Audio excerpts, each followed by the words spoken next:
तो स्वागत है आपका सीएसएस में। तो हम सीएसएस पढ़ना शुरू करेंगे। तो हम स्टार्टिंग करते हैं अपनी इंट्रोडक्शन ऑफ सीएसएस से। तो यहाँ पे बहुत ही अच्छी सी डेफिनेशन लिखी हुई है और यहाँ पे काफ़ी इन्फॉर्मेशन लिखी है, तो मैं चाहूँगा आप इसको पढ़ना ज़रूर, इतनी इन्फॉर्मेशन को। इस इन्फॉर्मेशन को पढ़ने से पहले हम एक काम करते हैं कि जो मेरा फ़ोल्डर है, ये रहा। जो मेरा फ़ोल्डर है मैं उसमें एक नया फ़ोल्डर बना लेता हूँ, जिसका नाम होगा मेरा सीएसएस। और इस फ़ोल्डर को मैं ओपन विद कोड कर लेता हूँ।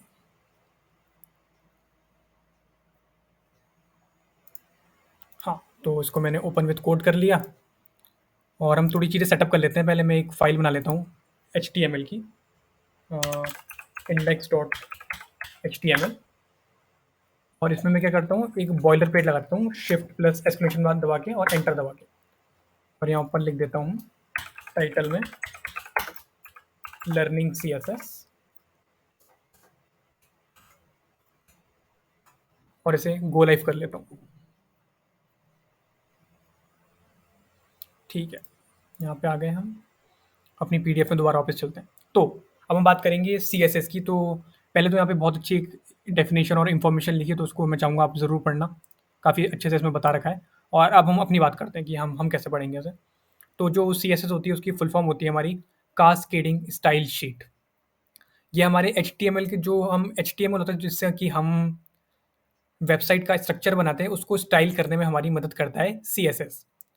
तो इसके बारे में अगर हम थोड़ी सी जर्नल इन्फॉर्मेशन देखें, तो इसकी जर्नल इन्फॉर्मेशन ये है कि इसकी फुल फॉर्म है CSS। इसकी फुल फॉर्म है कास्केडिंग स्टाइल शीट। जो हमारा वेब पेज होता है, ठीक है, ये हमारा वेब पेज है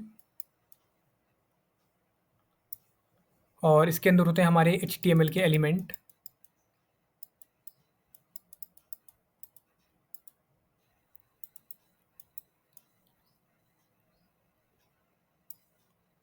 ठीक है, ये हमारे पास दो चीज़ें होती हैं। एक होता है हमारा वेब पेज जिसमें कि हम अपना HTML लिखते हैं, जिसके अंदर हमारे क्या होते हैं, HTML के एलिमेंट। तो जो HTML के एलिमेंट है उनको स्टाइल करने को हम किसका यूज़ करते हैं, CSS का। जितने भी हमारे HTML के एलिमेंट्स हैं उनको स्टाइल करने के लिए हम CSS की हेल्प लेते हैं, जो कि हमारी कास्केडिंग स्टाइल शीट। या तो एक ये डेफिनेशन है और यहाँ हमारे पास PDF में लिखी होगी कि presentation of a document written in a markup language वगैरह जो भी है। यहाँ पे भी काफ़ी अच्छा लिखा है और मैंने थोड़ा नॉर्मली बता दिया कि मैं क्या समझता हूँ उसकी CSS की डेफिनेशन से, कि जो मेरा वेब पेज है उसमें जितने भी HTML के एलिमेंट हैं, उनको स्टाइल करने के लिए हम CSS की हेल्प लेते हैं। ये तो हो गई बात कि CSS की डेफिनेशन क्या है और CSS क्या है। अब बात करते हैं CSS के वर्जन्स की। तो अभी CSS के 3 वर्ज़न हैं हमारे पास।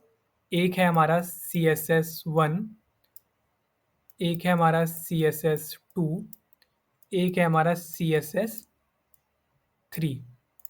तो जो हमारा पहला वाला वर्ज़न है CSS1 वो हमारे 90s में आया था, जो कि सबसे पहला वर्ज़न था CSS का। और फिर CSS2 आया था और फिर CSS3 आया था, जो कि अभी लेटेस्ट है, जो कि है CSS3, जो कि अभी हम पढ़ने वाले हैं पूरा, वो है CSS3।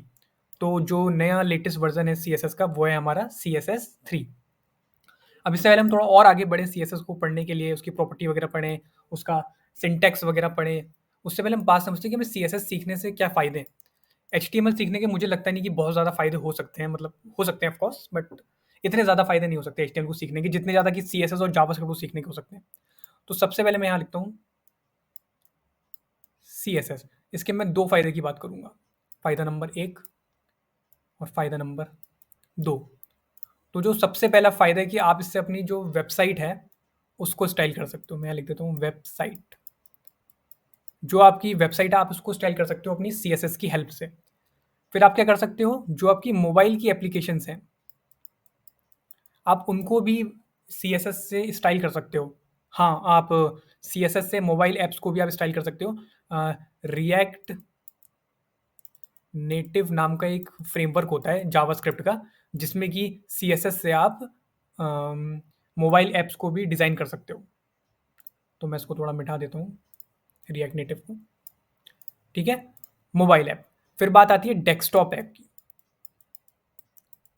तो एक इलेक्ट्रॉन JS नाम का जावास्क्रिप्ट का फ्रेमवर्क होता है, जो कि यूज़ करता है CSS को स्टाइल करने के लिए। तो आप पहले तो आप वेबसाइट भी स्टाइल कर सकते हो, फिर आप मोबाइल भी स्टाइल कर सकते हो उससे, मोबाइल ऐप्स, फिर आप डेस्कटॉप ऐप भी इससे कर सकते हो। और जो उसका जो पहला फ़ायदा तो ये हो गया, और भी इसके साथ मेरे ख्याल से फ़ायदे होंगे, एंड्रॉइड वगैरह जो भी हैं इसके। और जो उसका दूसरा फ़ायदा है सीएसएस का, वो है इसका इंटरव्यू।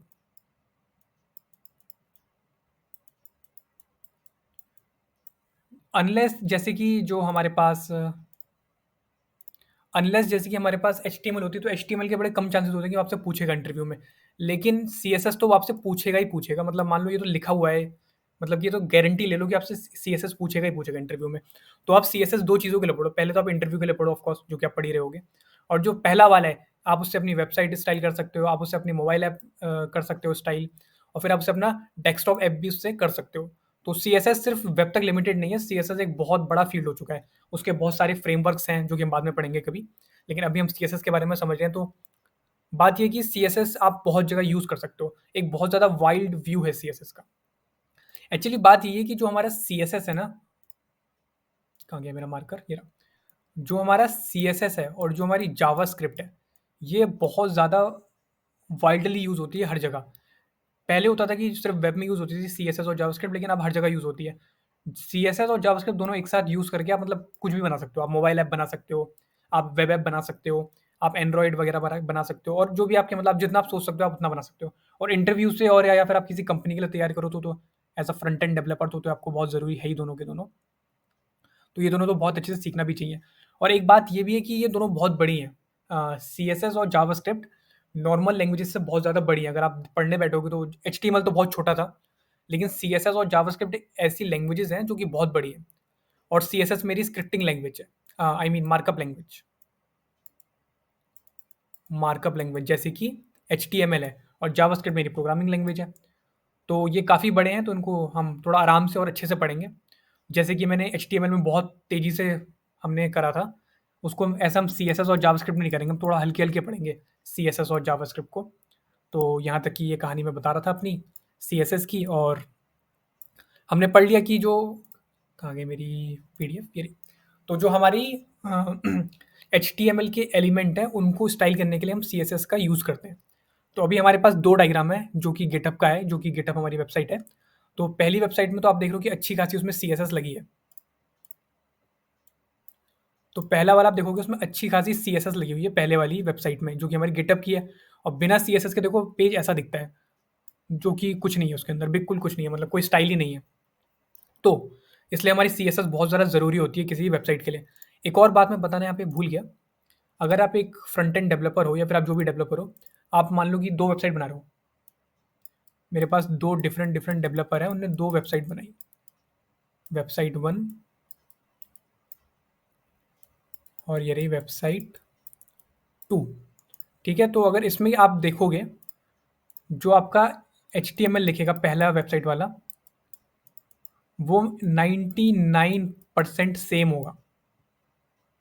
इसका भी 99% सेम होगा, दोनों की दोनों वेबसाइट का।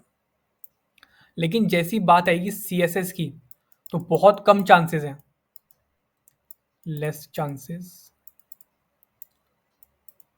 तो बहुत कम चांसेस हैं कि दोनों की दोनों वेबसाइट का सीएसएस सेम हो। एचटीएमएल तो मान लो कि आपका सेम रहता ही रहता है, मतलब कोई भी आप वेबसाइट बना लो, 2 वेबसाइट बनाओ, 3 वेबसाइट बनाओ, एक सेम वेबसाइट आप 2 डेवलपर से बनाओ अलग-अलग। तो वो क्या करेंगे, एचटीएमएल अगर आप उनका देखोगे तो एकदम सेम टू सेम होगा, मतलब 99% चांस है उनका एचटीएमएल सेम होगा। लेकिन जैसे आप उनका सीएसएस देखोगे तो उनका सीएसएस बहुत डिफरेंट होगा। मेरे ख्याल से मुश्किल से 70% चांसेस है कि उनका सीएसएस सेम हो। ऑलमोस्ट 20 टू 30 टू 40% ये होगा कि उनका डिफरेंट होगा सीएसएस। तो ये थी हमारी इसकी बात। अब हम थोड़ा आगे बढ़ते हैं। तो इससे पहले कि अब हम क्या करेंगे ना, सीएसएस की एक-एक करके प्रॉपर्टीज़ पढ़ेंगे, ठीक है? प्रॉपर्टीज़ पढ़े तो उससे पहले मैं एक W3 स्कूल में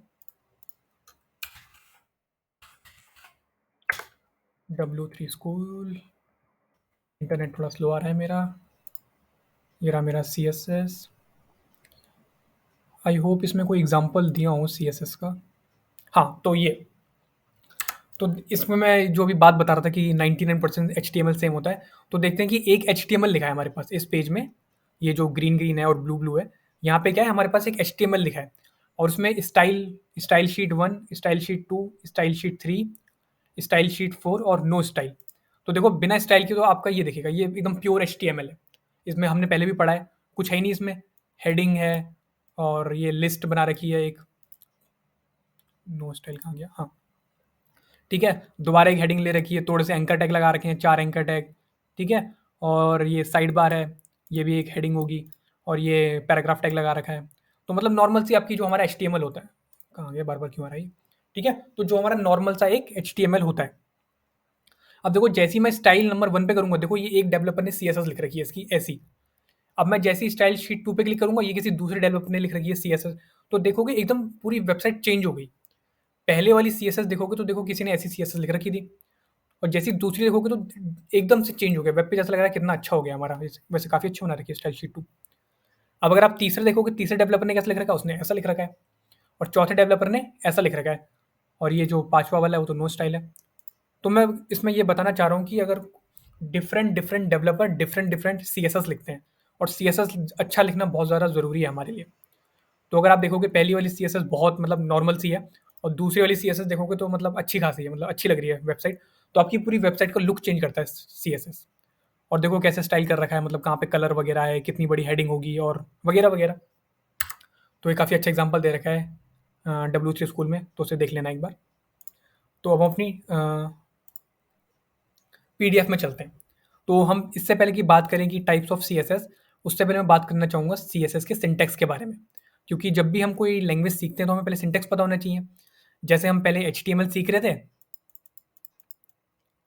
तो हमने पहले सीखा था बॉयलर प्लेट कैसी होती है, और HTML में टैग कैसे लगाए जाते हैं, HTML का ओपनिंग टैग कौन सा होता है, क्लोजिंग टैग कौन सा होता है हमारा HTML में। फिर हमने HTML के एट्रीब्यूट सीखे थे, फिर हमने डिफरेंट डिफरेंट एट्रीब्यूट सीखे थे। तो ऐसे हमने HTML सीखा था। और ऐसे ही हमने C++ भी सीखी थी कि उसमें कैसी बॉयलर प्लेट होती है, जो वो होती है हैश इंक्लूड वाली। फिर इंट मेन के अंदर हम काम करते हैं, तो ऐसा हमारा C++ का सिंटैक्स था। अब हम बात करेंगे कि हमारा CSS का सिंटैक्स कैसा होता है। तो जो हमारा CSS का सिंटैक्स होता है, वो बड़ा ही कॉमन सा होता है। इसके लिए हमें 2 चीज़ें चाहिए होती हैं। एक चाहिए होता है सिलेक्टर, और एक चाहिए होता है डिक्लेरेशन। एक चाहिए होता है सिलेक्टर, एक चाहिए होता है डिक्लेरेशन। तो सिलेक्टर क्या होता है, वो हमारे HTML एलिमेंट को सिलेक्ट करने के लिए यूज़ होता है, उसे बोलते हैं सिलेक्टर। जैसे कि H1, इसका मतलब कि आपकी वेबसाइट में एक H1 नाम का, इसका मतलब है कि आपकी वेबसाइट में एक H1 नाम का एलिमेंट है, उससे हम स्टाइल कर रहे हैं, तो हमने लिखा H1। फिर क्या है, कर्ली ब्रेसेस लगा के आपको जो भी स्टाइल देना है आप उसके अंदर लिखते हो। डिक्लेरेशन, उसे उसे बोलते हैं हम डिक्लेरेशन। अब डिक्लेरेशन के अंदर 2 चीज़ें आती हैं, एक होती है प्रॉपर्टी और एक होती है वैल्यू। तो जैसे कि जो कलर है वो मेरी एक प्रॉपर्टी है, और जो मेरी ये जो ब्लू लिखा है वो क्या है, मेरी एक वैल्यू है। ऐसे ही सेम टू सेम जो फ़ॉन्ट साइज़ लिखा है वो एक प्रॉपर्टी है, और जो 12 पिक्सल लिखा है वो एक वैल्यू है। तो इन सारी प्रॉपर्टीज़ को हम एक-एक करके देखेंगे, जो कि हमने पूरी अपनी PDF में लिखी हैं। लेकिन यहाँ पे हम CSS का सिंटैक्स समझ रहे, तो आई होप आप समझ गए होगे कि CSS का सिंटैक्स कैसा होता है। CSS का सिंटैक्स कुछ ऐसा ऐसा होता है कि मैं नोटपैड खोल लेता हूँ एक बार। CSS का सिंटैक्स क्या होता है, पहले आप लिखोगे सिलेक्टर, ठीक है, यहाँ पे होगा आपका सिलेक्टर। फिर आप लगाओगे कर्ली ब्रेसेस, एक ओपनिंग कर्ली ब्रेसेस, एक क्लोजिंग कर्ली ब्रेसेस, और फिर इसके अंदर आप स्टाइल देना शुरू करोगे। जैसे कि अभी दे रखा है कलर, अभी दे रखा है कलर रेड, ठीक है। तो ऐसा हमारा होता है CSS का सिंटैक्स। सबसे पहले आपको सिलेक्टर लिखना पड़ता है, फिर आपको एक कर्ली ब्रेसेस लगाना, ओपनिंग करना पड़ता है और क्लोजिंग करना पड़ता है, और उसके अंदर आप क्या लिखते हो, डिक्लेरेशन। डिक्लेरेशन के अंदर 2 चीज़ें आती हैं, एक होता है कलर, कलर क्या है, मेरी एक प्रॉपर्टी, ठीक है, और ये रेड क्या है, रेड मेरी एक वैल्यू है, और बीच में आपका ये कॉलन होता है, और एक ये सेमी कॉलन होता है। सेमी कॉलन से क्या होता है, एक प्रॉपर्टी खत्म हो गई है और नेक्स्ट लाइन से नेक्स्ट प्रॉपर्टी स्टार्ट होगी, और कॉलन बताता है कि उनको डिफरेंशिएट करने के लिए, ऑफ कोर्स प्रॉपर्टी और वैल्यू को डिफरेंशिएट करने के लिए हम कॉलन लगाते हैं। और जो हमारा सेमी कॉलन है वो किस लिए होता है कि एक प्रॉपर्टी खत्म हो गई है। मान लो कि मुझे दूसरी प्रॉपर्टी लगानी है फॉन्ट साइज वाली, फॉन्ट साइज लिखा मैंने, ये एक प्रॉपर्टी है, कॉलन लगाया और उसके आगे वैल्यू लिखूंगा, मान लो 12 पिक्सल, और फिर एक और ये दे दूंगा सेमी कॉलन, ताकि मुझे पता चल जाए कि ये प्रॉपर्टी खत्म हो गई है। जैसा हमारा C++ में था कि हम सेमी कॉलन लगाते थे तो पता चलता था कि हमारा एक लाइन खत्म हो गया है। ऐसे ही CSS में क्या होता है, जब आप सेमी कॉलन लगाते हो तो उस समय पता चलता है कि एक प्रॉपर्टी खत्म हो चुकी है, नेक्स्ट लाइन से दूसरी प्रॉपर्टी स्टार्ट होगी, इसलिए हम सेमी कॉलन लगाते हैं। ये मेरा सिलेक्टर है। कुछ भी हो सकता है, H1, H2, P और जो भी हमारे HTML के एलिमेंट होते हैं, ठीक है? और ये कर्ली ब्रेसेस है मेरा और ये मेरी प्रॉपर्टी है, ये मेरी प्रॉपर्टी है, ये मेरी प्रॉपर्टी है। ये डिफरेंशिएट करने के लिए है मेरे प्रॉपर्टी और वैल्यू को, और ये मेरी वैल्यू है प्रॉपर्टी की, ये इसकी वैल्यू है और सेमीकोलन पता चल गया कि प्रॉपर्टी खत्म हो चुकी है। अब मैं थोड़ा बात करना चाहूँगा सिलेक्टर के बारे में। तो जो सिलेक्टर होता है वो क्या करता है मेरा, एक बार मैं अपने इसमें आता हूँ। हाँ, तो हमारा जो सिलेक्टर होता है CSS का, वो क्या करता है, हमारे HTML एलिमेंट को सिलेक्ट करता है। तो हमने पहले भी HTML में बात करी कि एलिमेंट क्या होता है। एलिमेंट क्या होता है, देखो एलिमेंट होता है जैसे कि मैंने ये लिखा, पैराग्राफ टैग लिखा, इसके अंदर लिखा मैंने सम रैंडम टेक्स्ट और इस पी टैग को मैं क्लोज कर देता हूँ, ठीक है। तो ये क्या है, ये मेरा एक टैग है। और एलिमेंट क्या है, जब इस पूरे को आप कहते हो, इस हम पूरे को कहते हैं एलिमेंट, ठीक है ना। इसके बीच का content, opening tag, closing tag और बीच के कंटेंट, इन सबको मिला के हम बोलते हैं एक एलिमेंट। तो ये पूरा एक एलिमेंट है। तो क्या होगा, इस एक एलिमेंट को, ठीक है ना, एक पी टाइप का एलिमेंट है, ऐसे मान लेते हैं पी टाइप का एलिमेंट है, ये मेरा पी टाइप का एलिमेंट है। अब इस एलिमेंट को सिलेक्ट करने के लिए मेरे को एक सिलेक्टर चाहिए, ठीक है ना। अभी हम आगे पढ़ेंगे डिटेल में कि सिलेक्टर कौन कौन से होते हैं, लेकिन यहाँ मैं बता रहा हूँ कि सिलेक्टर की डेफिनेशन क्या है। पूरे वेब पेज में, ये मैं वाइट ये बना रहा हूँ, वेब पेज है, पूरे वेब पेज में इसको सिलेक्ट करने के लिए मुझे क्या चाहिए, एक सिलेक्टर, ठीक है, मुझे चाहिए एक सिलेक्टर। आई होप ये वाली बात समझ में आ गई होगी। अब हम बढ़ेंगे आगे। तो ये हो गया हमारा CSS का सिंटैक्स। अब हम पढ़ेंगे कितने टाइप की CSS होती है। अभी हमने देख लिया कि CSS हम लिखते कैसे हैं, लेकिन लिखेंगे कहाँ CSS हम, ये भी तो बात है ना। अब सिर्फ ऐसा तो है नहीं कि हमने CSS लिखना शुरू कर दिया, कहीं भी लिखना शुरू कर देंगे कि अचानक से अपने डेस्कटॉप पे आया, मैंने CSS एक फाइल बनाई और लिखना शुरू कर दिया। नहीं नहीं, हम ऐसा नहीं करते। CSS को अपनी HTML में ऐड करने का 3 तरीके होते हैं, जिन्हें हम बोलते हैं टाइप्स ऑफ CSS। तो पहले हम दो दो के बारे में पढ़ेंगे। एक है हमारा इनलाइन CSS, एक है हमारा इंटरनल CSS। तो इसके लिए एक प्रॉपर्टी और वैल्यू यूज़ करेंगे हम, जिसका नाम है कलर और रेड। ये करता है, जो भी आप लिख रहे हो उसका कलर रेड कर देता है। तो हम क्या करेंगे, सबसे पहले अपने फ़ोल्डर में आएँगे, ठीक है? ये हमारा फ़ोल्डर है, गो लाइव कर रखा है मैंने इसे, हाँ, कर रखा है। तो अब मैं क्या करूँगा कि अब मैं बात करूँगा, पहले हम बात करेंगे इनलाइन CSS की। तो इनलाइन CSS में क्या करना पड़ता है आपको स्टाइल देने के लिए? आपको हर एलिमेंट में जाके एक एट्रीब्यूट देना पड़ेगा जिसका नाम है स्टाइल, और फिर आप उसको कोटेशन के अंदर अपना स्टाइल दे सकते हो। जैसे कि यहाँ पे दे रखा है कलर और रेड। इसको हम पहले करते हैं एक बार। मैं क्या करता हूँ, एक पी लेता हूँ और उसमें लेता हूँ lorem 20, एंटर मारता हूँ, 20 रैंडम वर्ड जनरेट हो जाएंगे मेरे पास। अपने इसमें आऊँगा तो देखूंगा 20 वर्ड्स मेरे पास जनरेट हो चुके हैं। अब मैं यहाँ पे आऊँगा, अब मुझे इससे क्या देना है, इनलाइन CSS देना है। मुझे इसे देना है इनलाइन CSS। तो इनलाइन CSS देने के लिए आपको उस एलिमेंट में, देखो ये मेरा एलिमेंट है, उस एलिमेंट के ओपनिंग टैग में आके आपको एक एट्रीब्यूट देना है जिसका नाम है स्टाइल। जैसे ही आप स्टाइल दोगे वो अपने आप कोटेशन में आ जाएगा। अब कोटेशन के अंदर आपको प्रॉपर्टी और वैल्यू देनी है। मान लेते हैं मुझे कलर करना है, इसका कलर और रेड, ठीक है। ओपनिंग टैग में आए हम, हमने स्टाइल नाम का एक एट्रीब्यूट दिया, इक्वल टू लगा के कोटेशन के अंदर हम क्या लिखेंगे, प्रॉपर्टी और वैल्यू। तो इसके बारे में मैंने पूरी बात कर ली है कि ये सेमी कॉलन क्यों लग रहा है और ये कॉलन क्यों लग रहा है, तो उसको मैं दोबारा डिस्कस नहीं करूँगा। तो अब अगर मैं अपने वेब पेज में जाऊँगा तो उसने क्या होगा, इस पूरे पैराग्राफ टैग को रेड कर दिया होगा। मैं जाऊँगा तो देखा हमने, हाँ ये रेड हो चुका है, इसका मतलब हमारी ये CSS लग चुकी है। तो ऐसे हम लगाते हैं अपनी इनलाइन CSS। इनलाइन CSS में हमें सिलेक्टर की ज़रूरत नहीं होती है, क्योंकि हम हर एलिमेंट में जाके लिखते हैं उसे। मान लेते हैं मैं एक और लेता हूँ, और M20, दोबारा से इसमें इनलाइन CSS लगाता हूँ। कैसा लगाऊंगा मैं, ओपनिंग टैग में जाऊँगा, स्टाइल नाम का एट्रीब्यूट दूंगा और इसमें लिखता हूँ कलर और इसकी वैल्यू लिखता हूँ कुछ कलर ब्लू।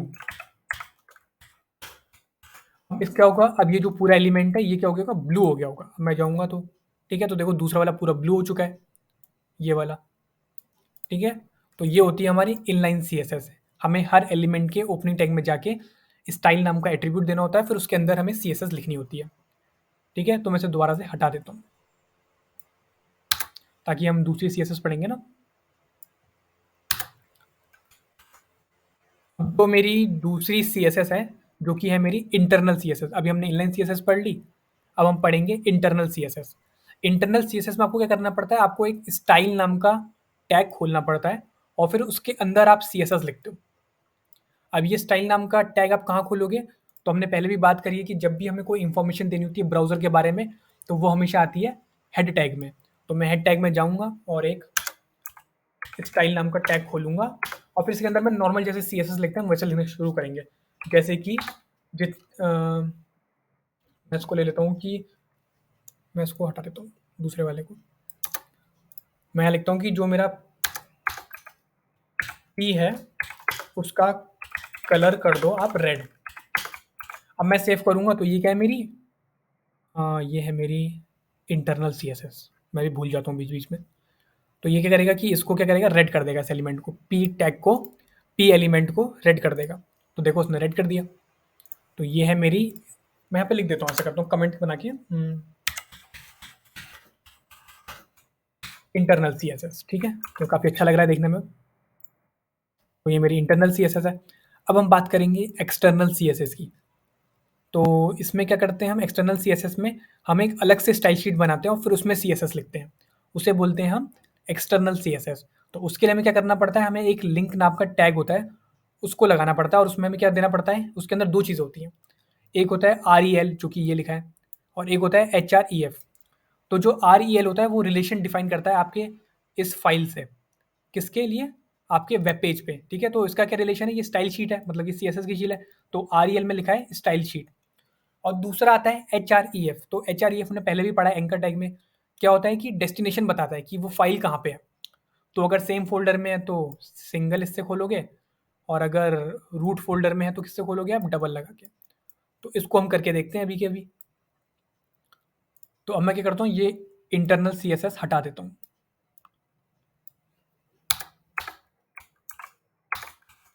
मैं क्या करूँगा, इस फ़ोल्डर में मैं एक और फ़ाइल बनाऊँगा जिसका नाम मैं लिखूँगा स्टाइल डॉट और CSS। डॉट CSS एक्सटेंशन होता है हमारी CSS फाइल का। ये मैंने CSS फाइल बना ली और अब इसके अंदर मैं नॉर्मली CSS लिख सकता हूँ, जैसे कि सेम जो अभी तक हम लिख रहे थे, P कलर रेड। अब अगर मैं जाऊँगा अपने वेब पेज में तो ये रेड नहीं हुआ है। ये रेड इसलिए नहीं हुआ है क्योंकि मैंने अपनी ये जो फाइल बनाई है CSS, इससे मैंने लिंक ही नहीं करा इस वेब पेज से, इस HTML की फाइल से। तो इस HTML की फाइल से लिंक करने के लिए आपको क्या करना है, मैंने पहले ही बताया था अभी इंटरनल CSS में, जब भी आपको कोई इन्फॉर्मेशन देनी है ब्राउज़र के बारे में या फिर ब्राउज़र से रिलेटेड, वो हमेशा आती है हेड के अंदर, हेड टैग के अंदर। तो मैं हेड टैग के अंदर जाऊँगा और लिखूँगा लिंक, LINK, और एंटर मारूँगा। तो जैसे ही मैं एंटर मारूँगा तो मेरे पास कुछ ऐसा बन के आ जाएगा, जो कि हमारी PDF में भी है, जो कि हमने ये पढ़ रहे हैं अभी के अभी, कुछ देर पहले पढ़ा था, 2 सेकंड पहले एकदम। ठीक है? तो इसमें क्या है, REL क्या बताता है कि रिलेशन बताता है आपका उस फाइल से। तो हमारी स्टाइल शीट है तो यहाँ लिखा है स्टाइल शीट। और HREF क्या बताता है कि डेस्टिनेशन कहाँ है वो फाइल। तो क्योंकि सेम फ़ोल्डर में है इसलिए मैं डॉट लगा के, स्लैश लगा के और यहाँ पे फाइल सेलेक्ट कर लूँगा style.css। अब मैं सेव करता हूँ। अब अगर मैं अपनी वेब पेज में जाऊँगा तो देखूँगा वो रेड हो चुका है, इसका मतलब मेरी एक्सटर्नल स्टाइल शीट लग चुकी है। अब थोड़ी बात करते हैं इसके बारे में। देखो हमने 3 चीज़ें पढ़ ली, इनलाइन CSS, इंटरनल CSS और एक्सटर्नल CSS।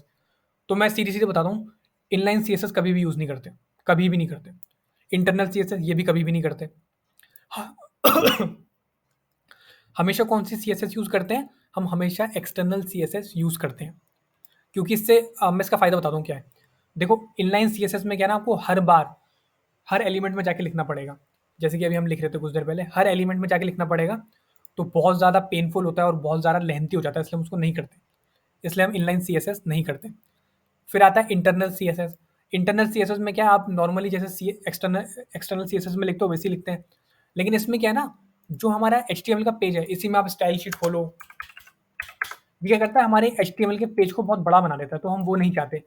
मान लो आपको कल को कुछ चेंज करना है CSS में, फिर आपकी एक ही पेज में CSS भी है, एक ही पेज में HTML भी है, तो बहुत ज़्यादा प्रॉब्लम हो जाती है। तो सबसे अच्छा नीट एंड क्लीन तरीका क्या है आपको सीएसएस लिखने का? आप एक अलग से फाइल बनाओ, जिसका डॉट एक्सटेंशन सीएसएस देके आप एक फाइल बनाओ और फिर उसके अंदर आके आप सीएसएस लिखो। तो जब भी आपको सीएसएस में काम करना होगा आप इस वाली फाइल में आ जाओगे, जब आपको एचटीएमएल में करना होगा तो आप इसमें आ जाओगे। तो अभी हम इस पूरे कोर्स में तो हम ये जो एक्सटर्नल सीएसएस है यही यूज़ करेंगे, बट ये भी यूज़ होती हैं और ये भी होती हैं, इसलिए मैंने बता दी कि इंटरनल भी होती है और इनलाइन भी होती है। और ये मेरी होगी एक्सटर्नल। अब हम आगे बढ़ते हैं। अब हम पढ़ेंगे सिलेक्टर के बारे में कि हमारे सीएसएस में कौन कौन से तरीके के सिलेक्टर होते हैं। तो इससे पहले हम सिलेक्टर के बारे में पढ़ें, हम एक बात समझते हैं कि सिलेक्टर होता क्या है। तो किसी भी एचटीएमएल के एलिमेंट को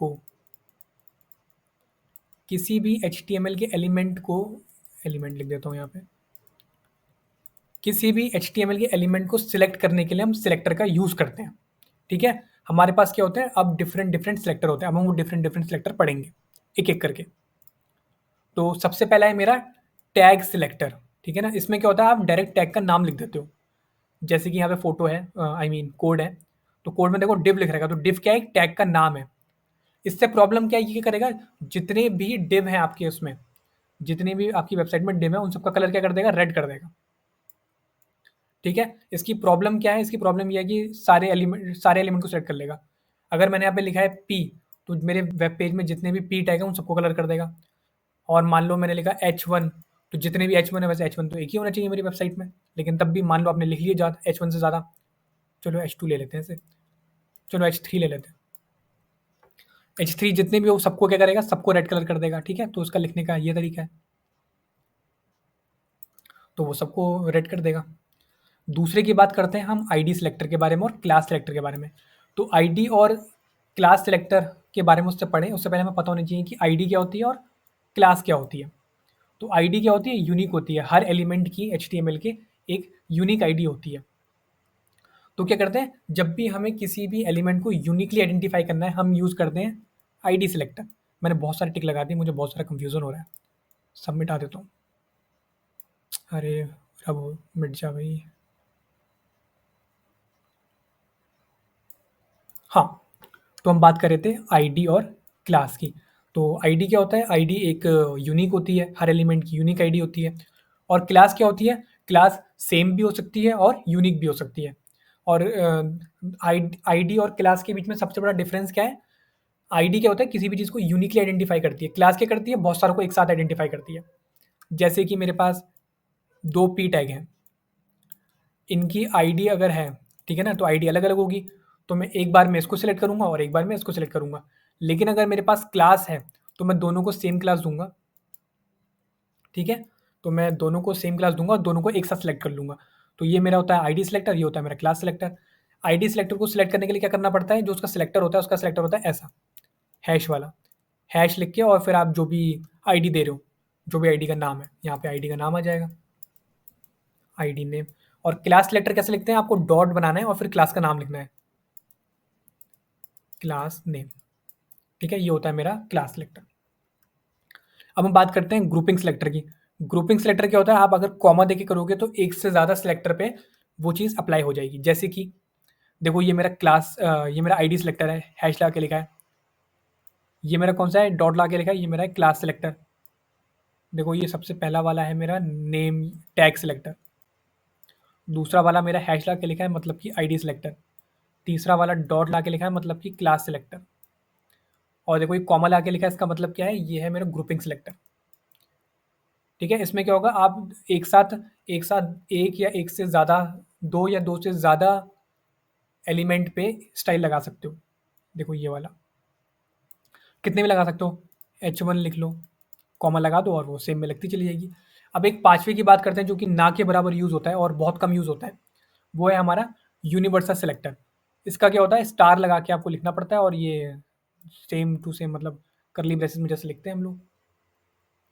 तो ग्रुपिंग यूनिवर्सल सिलेक्टर क्या करता है, मेरे एचटीएमएल के जितने भी एलिमेंट है सबको सिलेक्ट कर लेता है। ये बिल्कुल ना के बराबर यूज़ होता है। अगर आपको कोई प्रॉपर्टी है सीएसएस की जो आप चाहते हो कि आप सारे एलिमेंट को दो अपने एचटीएमएल का, आप तो ही इसे यूज़ करो, वरना इसे यूज़ मत करो। और इसे बिल्कुल यूज़ करना भी नहीं चाहिए, बहुत बेकार प्रैक्टिस है इस सीएसएस की। ऐसे स्टार लगा के इसे लिखते हैं और कर्ली ब्रेसेस के अंदर प्रॉपर्टी और वैल्यू। तो हमने ये सारे सिलेक्टर पढ़ लिए हैं, तो हम एक-एक बार हम सारे सिलेक्टर देख लेते हैं कि इन्हें करते कैसे हैं, मतलब कि प्रैक्टिकल देख लेते हैं। सबसे पहले मैं आता हूँ, सब कुछ हटा देता हूँ। मैं इसे भी हटा देता हूँ। देखो मैं यहाँ पे कमेंट लिखता हूँ, ठीक है? लिखता हूँ मेरी एक्सटर्नल CSS और इसे कमेंट कर देता हूँ। ये है मेरी HTML की कमेंट, तो मैंने कमेंट कर दिया इसे। यहाँ पे आके मैं लिखूँगा, और सबसे पहले हम कौन-सा देखेंगे? सबसे पहले हम देखेंगे टैग सिलेक्टर कैसे होता है और उसे कैसे यूज़ करते हैं। तो मैं क्या करता हूँ, एक पी लेता हूँ, लिखता हूँ lorem 10, हो गया मेरा एक एलिमेंट। मैं एक और लेता हूँ और एक और पी बनाता हूँ, उसमें लिखता हूँ lorem 20। तो अभी मेरे पास 2 एलिमेंट हैं, एक ये है और एक ये है। अब मैं अपनी एक्सटर्नल शीट में जाऊँगा और यहाँ पे मैं क्या करूँगा, टैग सिलेक्टर का यूज़ करूँगा। तो पहले मैं लिख लेता हूँ टैग सिलेक्टर उसे कमेंट, अच्छा कमेंट पढ़ा नहीं है अभी, कोई बात नहीं, आगे पढ़ेंगे। टैग सिलेक्टर के बारे में बात करें तो पी लिखूँगा, ठीक है? और करली ब्रेसेस लगा के उसके अंदर प्रॉपर्टी लिखूँगा कलर रेड, ठीक है? तो अब क्या होगा, इसकी जो मेरा टैग सिलेक्टर है वो क्या करेगा, जितने भी आपके वेब पेज में पी हैं उन सबको रेड कर देगा। अब अगर मैं अपने वेब पेज पे जाऊँगा तो ये दोनों के दोनों पी मेरे क्या होंगे, रेड हो जाएँगे। ये देखो दोनों के दोनों रेड हो गए हैं।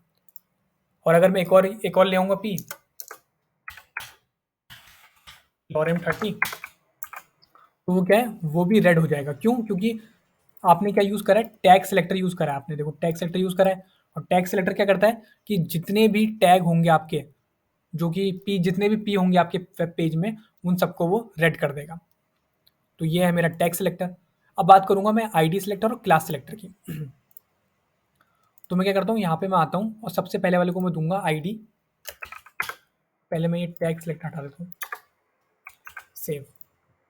मैं क्या करूँगा, जो मेरा पहला पी एलिमेंट है उसे एक आईडी दूँगा, उसको लिखूँगा para1।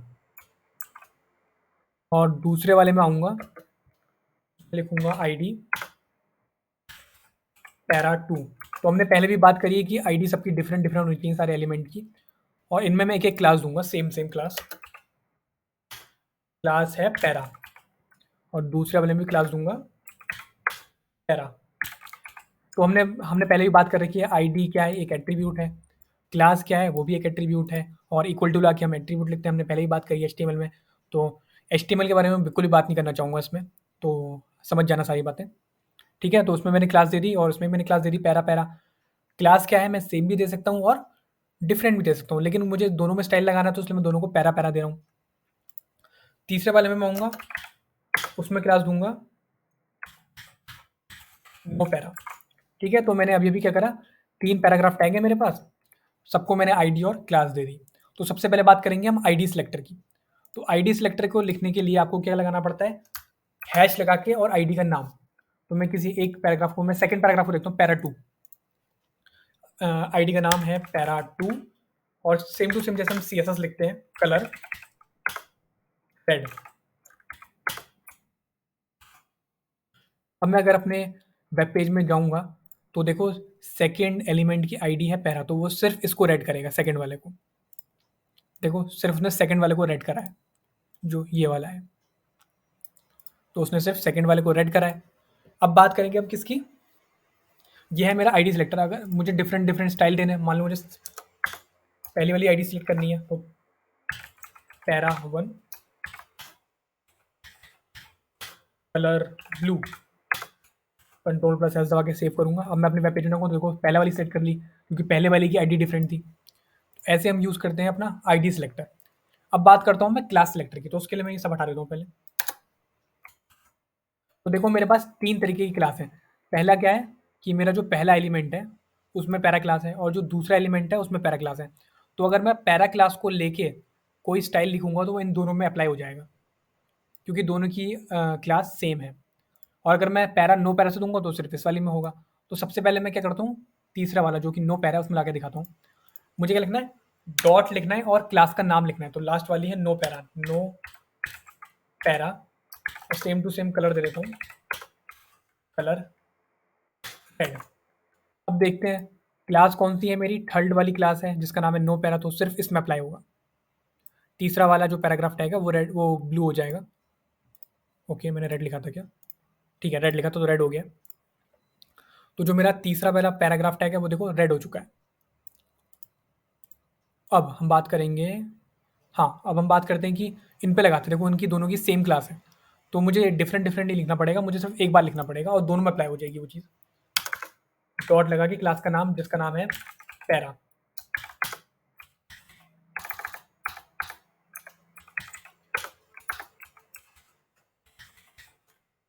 कलर देते हैं इसे हम ब्लू। देखो जो पैरा वाला है उसमें दो एलिमेंट की आईडी पैरा है, तो वो क्या करेगा, दोनों में दे देगा। ठीक है, पहले इसमें देगा ब्लू कलर और फिर इसमें देगा ब्लू कलर, और ये तो रेड है ही पहले से, तो देखो उसने दोनों को ब्लू कर दिया।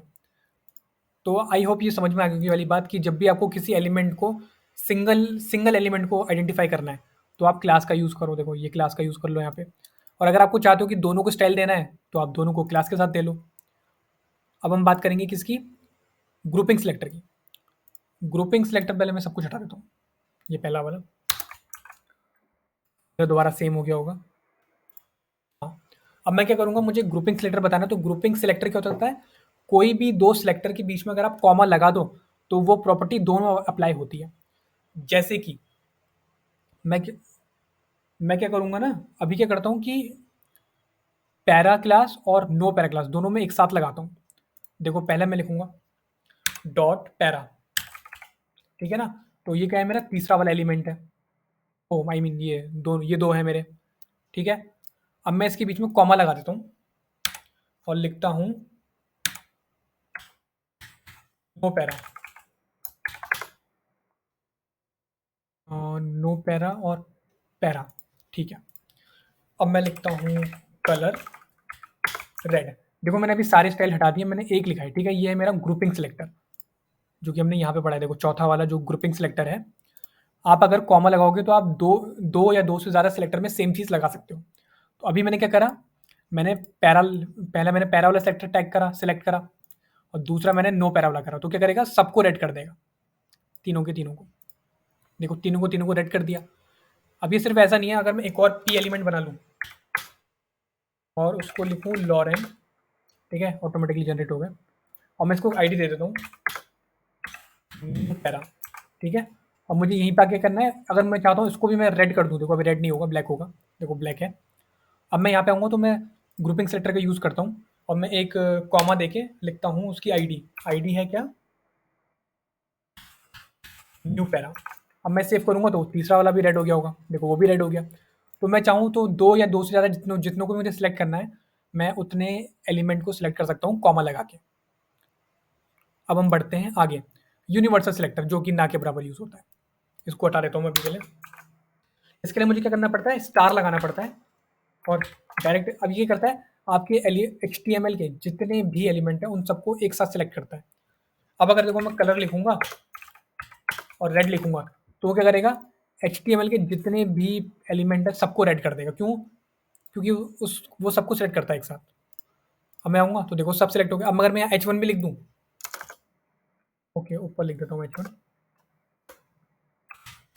H1 लिख देता हूँ लर्निंग CSS, तो देखो वो उसको भी रेड कर देगा क्योंकि वो सारे एलिमेंट को सिलेक्ट कर लेता है।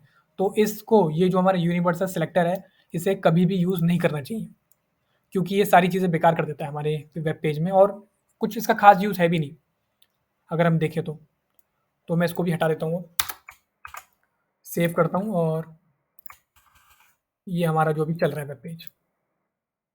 तो अब हमने क्या है, जितने भी हमारे सिलेक्टर थे हमने सारे सिलेक्टर पढ़ लिए, 5 सिलेक्टर। अब हम आगे बढ़ते हैं। अब है हमारे पास कॉम्बिनेटर।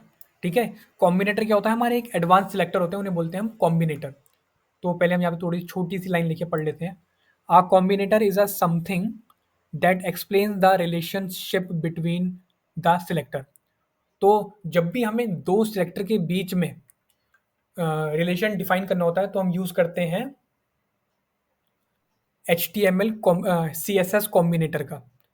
ठीक है, तो 4 तरीके के कॉम्बिनेटर होते हैं हमारे पास CSS में। CSS के कॉम्बिनेटर करते क्या है, दो सिलेक्टर के बीच में रिलेशनशिप डिफाइन करते हैं। तो सबसे पहले हम देखेंगे चाइल्ड सिलेक्टर, ठीक है? तो मैं सब कुछ दोबारा से हटा देता हूँ, थोड़ा क्लीन रहेगा तो अच्छा लगेगा। तो सबसे पहले हम बात करते हैं HTML चाइल्ड सिलेक्टर की। तो डिफरेंट तरीके होते हैं इनको देने के लिए, जो कि 4 है मेरे पास। सबसे पहला स्पेस, दूसरा वाला ग्रेटर देन का साइन, तीसरा वाला प्लस, और ये इसे जो भी कहते हैं मुझे पता नहीं। जो मेरा कीबोर्ड है उसमें जो एक्सक्लेमेशन होता है ना, उसके लेफ्ट में होता है ये। देख लेना, जो ऊपर वाला नंबर की होता है ना कीबोर्ड में, उसके लेफ्ट में एक ऐसा साइन होता है, ये वो वाला सिंबल है। इरेज कर देता हूँ। तो सबसे पहले हम देखेंगे चाइल्ड सिलेक्टर। तो हमने पहले भी HTML में पढ़ा है कि चाइल्ड और पेरेंट का रिलेशन क्या होता है। तो मैं एक क्या बनाऊँ, मैं एक डिव बनाता हूँ। इसको आईडी देता हूँ क्या, पेरेंट। और उसके अंदर मैं क्या करता हूँ, एक पैराग्राफ टैग बनाता हूँ। एक्चुअली मैं 2 पैराग्राफ टैग बनाऊँगा, और मैं एक को दूँगा चाइल्ड। चलो मैं दोनों को क्लास दे देता हूँ, क्लास, क्लास, और दोनों को चाइल्ड दे देता हूँ, क्लास। और इनके अंदर थोड़ा-सा लॉरेम लिख देता हूँ, और थोड़ा-सा इसके अंदर। इससे पहले कि मैं ये दिखाऊँ लगा के कि ये कैसे यूज़ करते हैं चाइल्ड सिलेक्टर, पहले हम समझते हैं कि चाइल्ड सिलेक्टर होता क्या है। तो अभी मैं क्या करा, मैंने एक डिव बनाया, ठीक है? मैंने एक डिव बनाया जिसकी आईडी है मेरी पेरेंट, ठीक है? और उसके अंदर मैंने 2 पी टैग बनाए, या फिर पी एलिमेंट बोल लेते हैं। पी 2 एलिमेंट बनाए, ठीक है? तो वो क्या है, चाइल्ड हैं। ये पी का पेरेंट कौन है, ये वाला डिव। और इस पी का पेरेंट कौन है, ये वाला डिव, ठीक है? और ये दोनों आपस में पी क्या है, ये दोनों आपस में सिबलिंग है।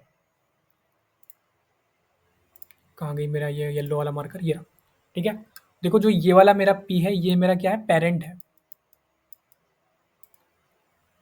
और जो भी इसके अंदर होगा वो क्या होगा, इसका चाइल्ड होगा, ठीक है ना? चाइल्ड कैसे पहचानते हैं, देखो क्या होता है, इंटेंडेशन होता है, ठीक है? 4 का इंटेंडेशन है मतलब सेम लेवल पे है कोई चीज़, और अगर एक और 4 का है मतलब उसका चाइल्ड है वो, ठीक है? तो ये वाली बात हम समझ गए कि ये जो पेरेंट है, इसके 2 चाइल्ड हैं। पैरा पैरा ये वाला पैरा, और ये वाला पैरा। पैरा मतलब कि पैराग्राफ, ठीक है? तो दोनों को मैंने क्या करा है, चाइल्ड नाम का क्लास दे दिया है। ये जो चाइल्ड हैं दोनों, ये जो पी हैं, ये इसके डायरेक्ट चाइल्ड हैं। डायरेक्ट चाइल्ड का मतलब कि डायरेक्ट आते हैं। अगर मैं पी के अंदर एक और पी बना दूँ, मैं बना देता हूँ, एक्चुअली ऐसा करता हूँ, मैं इस पी के अंदर एक और पी बना देता हूँ। चलो छोड़ो, मैं इसको यहाँ नहीं बताता, मैं इसको थोड़ा अलग से बताता हूँ। एक डिव बनाता हूँ, उसके अंदर एक और डिव बनाता हूँ, और उस डिव के अंदर मैं एक और डिव बनाता हूँ। अब देखो मैं कैसे करूँगा, देखो ये इसको मैं आईडी दूँगा पेरेंट। ओके, सेम आईडी नहीं हो सकती। मैं से अभी के लिए मैं इसे कमेंट कर देता हूँ इतनी चीज़ को, अब समझाने के लिए यहाँ पे बता रहा हूँ, ठीक है? तो आईडी दे दी पेरेंट, और एक और आईडी दे देता हूँ चाइल्ड। और इसके अंदर जो है,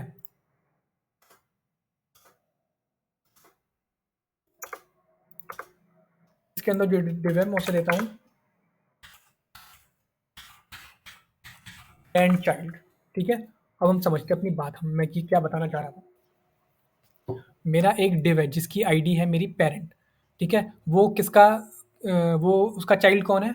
उसका चाइल्ड है जिसकी आईडी है चाइल्ड, ठीक है? उसके अंदर है डायरेक्ट। और अगर इसी इसी के लेवल पे बना दूँ तो वो सिबलिंग हो जाएगा। और अब इस चाइल्ड के अंदर जो ये चाइल्ड एलिमेंट है, उसके अंदर एक और डिव है जिसकी आईडी है ग्रैंड चाइल्ड, ठीक है? तो 3 तरीके के बता दिए। अब इसके अंदर एक और बना दोगे तो वो उसका चाइल्ड हो जाएगा। तो ये जो ग्रैंड चाइल्ड है उसका पेरेंट कौन है? उसका पेरेंट है ये आईडी वाला चाइल्ड। और उसका ग्रैंड पेरेंट कौन है? उसका ग्रैंड पेरेंट है ये वाला जिसकी आईडी है पेरेंट। और जो पेरेंट है उसका जो चाइल्ड है वो है जो इसकी आईडी है चाइल्ड। और जो चाइल्ड है उसका जो चाइल्ड है वो है ग्रैंड चाइल्ड। अरे बड़ा कंफ्यूजिंग हो गया ये तो। मेरे को समझ में नहीं आ रहा मैं क्या बोल रहा हूँ। ठीक है, मैं जो वाली बात समझाना चाह रहा हूँ आई थिंक मैंने समझा दी ये वाली बात, कि जब भी आप किसी भी टैग के एलिमेंट के अंदर एक और एलिमेंट बनाओ तो उसका चाइल्ड हो जाता है। और उस एलिमेंट के अंदर एक और एलिमेंट बनाओ तो वो उसका चाइल्ड हो जाता है। ठीक है? लेकिन इसमें जो सोचने वाली बात है, मैंने कितना लंबा खींच दिया इस टॉपिक को। जो इसमें सोचने वाली बात है कि डायरेक्ट चाइल्ड का मतलब क्या होता है कि वो डायरेक्ट होना चाहिए। इसका डायरेक्ट चाइल्ड कौन है? ये भी इसका चाइल्ड है, जो पेरेंट है उसका चाइल्ड ये है, लेकिन डायरेक्ट चाइल्ड नहीं है। डायरेक्ट चाइल्ड ये है। तो जो मेरी ये चाइल्ड प्रॉपर्टी होती है ये लगती है मेरी डायरेक्ट चाइल्ड में। चिल्ड्रन होगा लेकिन डायरेक्ट होगा, ठीक है। ये मेरी डायरेक्ट चाइल्ड में लगती है, तो मैं उसको हटा देता हूँ पूरा का पूरा, और दोबारा से अपने सेम उस पे आ जाते हैं जो हम पढ़ रहे थे पहले। अनकमेंट कर देता हूँ और थोड़ा मैं इसे ठीक बना दूँ थोड़ा। हाँ, ठीक है। तो मैं क्या करूँगा, पहले मैं एक काम करके दिखाता हूँ। देखो, जो ये चाइल्ड है, जो चाइल्ड है, ठीक है, आई मीन पेरेंट है, जो ये जो पेरेंट है इसका जो चाइल्ड है वो ये है, ठीक है। तो अब मैं क्या करूँगा कि चाइल्ड सेलेक्टर का यूज़ करूँगा। देखो, सबसे पहले मैं क्या करूँगा, पेरेंट, तो आईडी है उसकी पेरेंट, हैश लगा के लिखता हूँ पेरेंट। तो अब मैं क्या करूँगा, ग्रेटर देन का साइन यूज़ करूँगा। उसका जो चाइल्ड है, उसका चाइल्ड कौन है? या तो मैं पी लिख लेता हूँ या मैं क्लास लिख लेता हूँ। तो क्लास लिख लेता हूँ मैं, डॉट चाइल्ड कलर रेड। अब देखो क्या होगा, हाँ समझते हैं।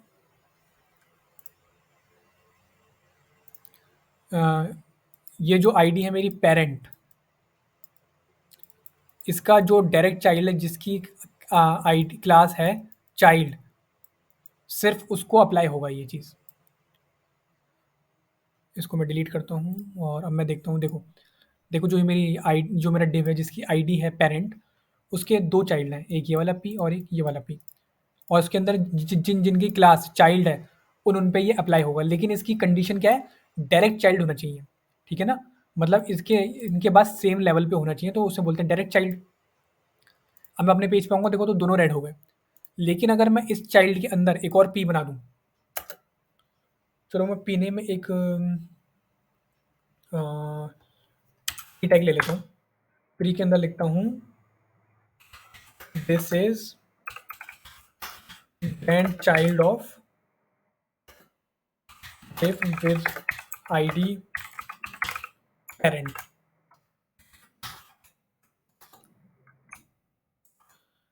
देखो, तो अब क्या है, जो प्री है ना, उसका जो पेरेंट है वो ये वाला पी है, लेकिन ये जो है वो उसका ग्रैंड चाइल्ड है।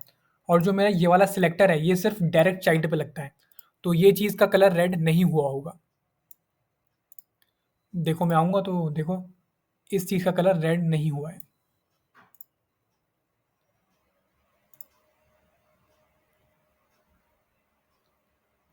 हाँ, ठीक है। कहाँ गया मेरा वेब पेज? तो इस चीज़ का कलर देखो रेड नहीं हुआ है। तो मैं दोबारा से सब कुछ सेम कर देता हूँ। मैं क्या करूँगा कि ये जो प्री है,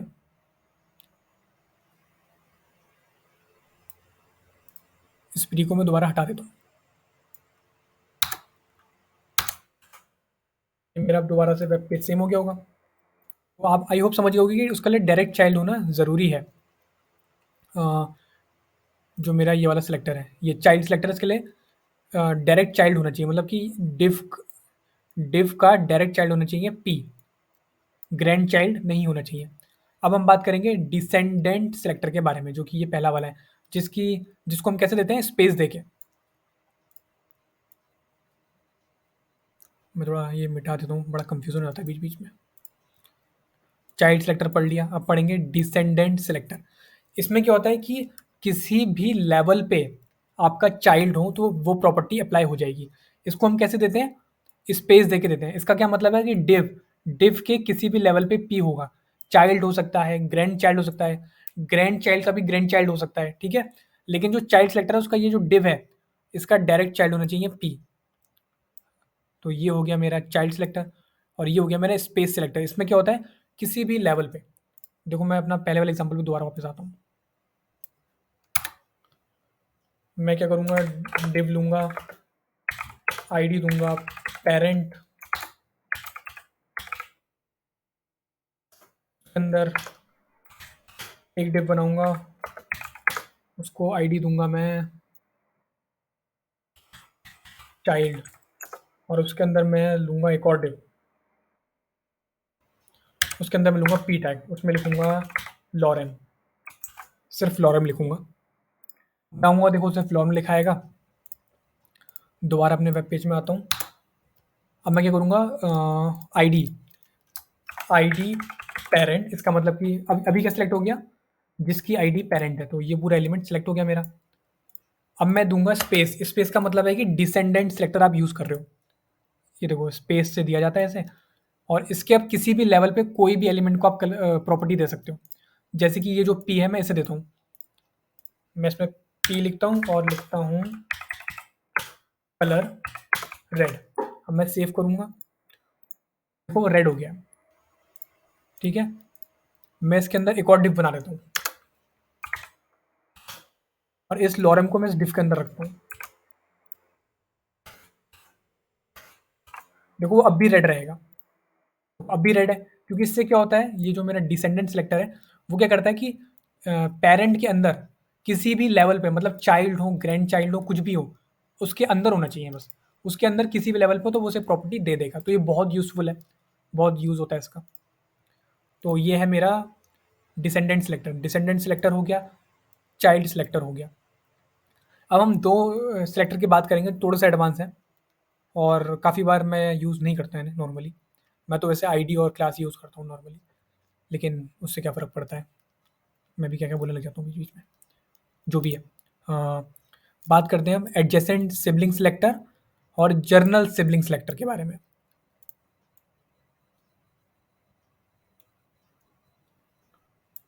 अब हम बात करते हैं एडजेसेंट सिबलिंग सेलेक्टर और जर्नल सिबलिंग सेलेक्टर के बारे में।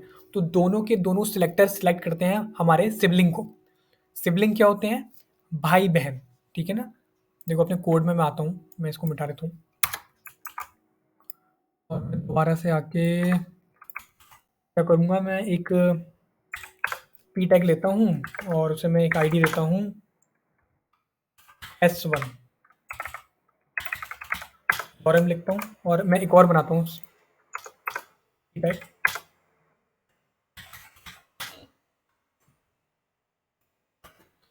तो मैं आईडी देता हूँ S2। अब हम बात करते हैं, देखो जो ये मेरा पी है और ये मेरा ये जो पी है वो आपस में सिबलिंग है। वैसे सिबलिंग तीनों के तीनों है क्योंकि सेम लेवल पे आ रहे हैं, देखो सेम लेवल पे आ रहे हैं। हाँ देखो सेम लेवल पे आ रहे हैं ये तीनों के तीनों, तो ये तीनों क्या है, आपस में सिबलिंग है। लेकिन मैं अभी इसकी बात नहीं करूँगा, मैं सिर्फ जिनको मैंने आईडी दी है उनकी बात करूँगा, इसको और इसको। तो पहले हम बात करेंगे एडजेसेंट सिबलिंग सेलेक्टर के बारे में। तो एडजेसेंट सिबलिंग सेलेक्टर में हम प्लस देके प्लस देते हैं, ये देखो प्लस देते हैं, ठीक है, प्लस देते हैं और ये फिर अप्लाई होती है प्रॉपर्टी।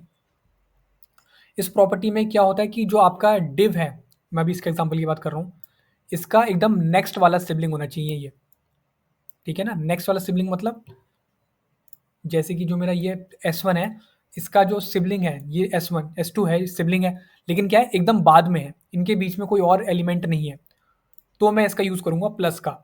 ठीक है, मैं आपको दिखाता हूँ ये करके। S1 ID S1 ID S1 मैंने बीच में लगाया प्लस, ठीक है। अब इसके बाद मैं लेता हूँ आईडी S2 कलर रेड। तो अब ये क्या करेगा, देखो जो मेरा एडजेसेंट जो मेरा एडजेसेंट सिबलिंग सेलेक्टर होता है, जो कि प्लस से हम डिनोट करते हैं, जिसे कहाँ गया मेरा मार्कर, हाँ, जिसे हम प्लस से डिनोट करते हैं। इसका क्या मतलब है, जो जिसकी आईडी S1 है मेरे एलिमेंट की, उसका अगर S2 उसका एकदम बाद वाला सिलेक्टर बाद वाला सिबलिंग है, तो ही ये प्रॉपर्टी अप्लाई होगी। देखो अगर मैं अभी अपने वेब पेज पे जाऊँगा, देखो ये है, इसके नेक्स्ट बाद वाला है, ठीक है, एकदम बाद वाला, तो वो रेड हो गया होगा, देखो रेड हो गया। लेकिन अगर मैं क्या करूँगा, इनके बीच में एक और पी लगा देता हूँ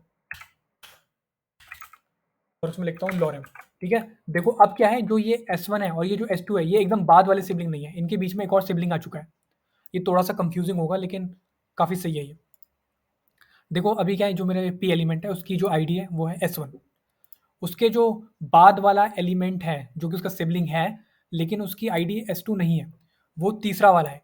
इसके हिसाब से क्या होना चाहिए, एकदम बाद वाला सिबलिंग सेलेक्टर होना चाहिए। देखो इसमें मैं अगर होवर कर रहा हूँ तो दिखा भी रहा है, एकदम बाद वाला होना चाहिए। तो बाद वाला होगा तभी ये प्रॉपर्टी उसमें अप्लाई होगी। अगर मैं अब जाऊँगा तो देखो अब वो रेड नहीं होगा क्योंकि वो एकदम बाद वाला सिलेक्टर एलिमेंट नहीं है। उसके बाद लॉरेम आ चुका है। आई होप ये वाली बात समझ में आ गई होगी, बड़ी सिंपल सी बात थी। अब हम बात करेंगे जर्नल सिबलिंग सिलेक्टर के बारे में। तो इसमें क्या होगा, हाँ इसमें एक और बात है, जो ये मेरा जो सिलेक्टर है, मैं इसके बारे में दोबारा बात करता हूँ एक बार। देखो रेड हो गया होगा क्योंकि वो उसके नेक्स्ट बाद वाला है।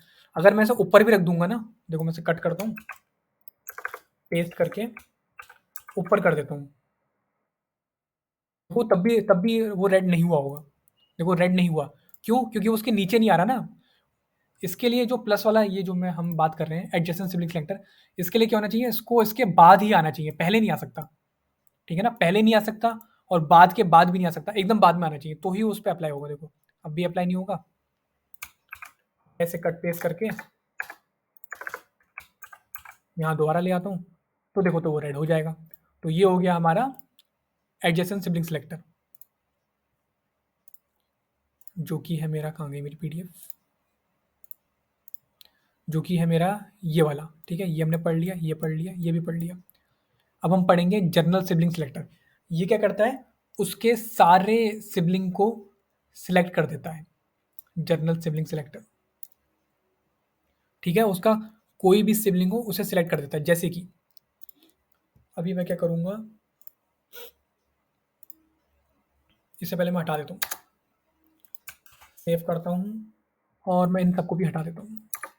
मैं दोबारा से एक पी टैग लूँगा और हम लिखता हूँ, एक और पी टैग लूँगा, लॉरेम लिखता हूँ।